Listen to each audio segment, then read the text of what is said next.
Ողջույն, այսօր մի շատ հետաքրքիր պատմություն ես լսելու, լավ տեղավորվիր և ուշադիր լսիր։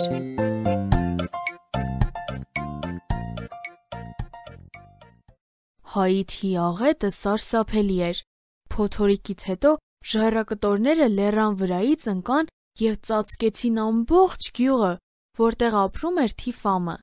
սակայն Աստված փրկեց նրա կյանքը։ Միսիոներական հիվանդանոցում Թիֆամն արագ ապաքինվեց, բուժքույրերը սիրեցին Թիֆամին և ուրախ էին նրա ապաքինվելու ընթացքով։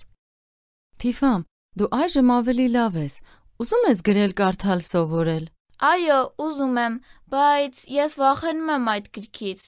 Դու Աստվածաշնչից չպետք է վախենաս, այնտեղ մենք կարդում ենք, որ Հիսուսը սիրում է երեխաներին։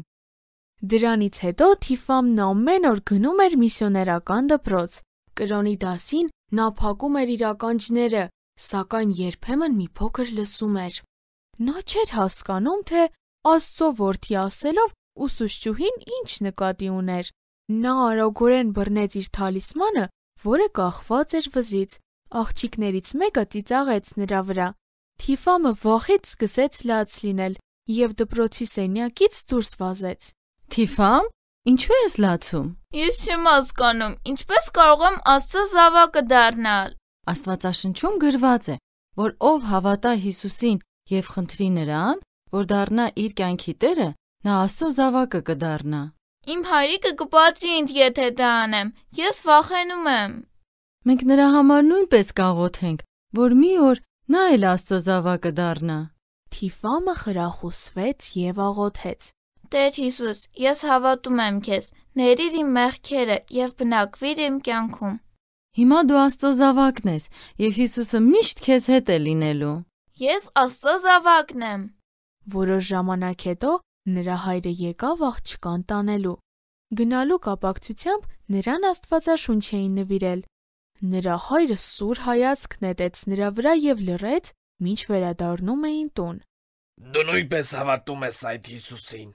Այո, հայրիկ, ես Աստծո զավակն եմ։ Խնդրում եմ, դու էլ ընդունիր Հիսուսին քո կյանքում։ Աստվածաշնչում գրված է, որ երբ դա անում ես, դառնում ես Աստծո զավակը։ Թիֆամն այլևս չկարողացավ շարունակել։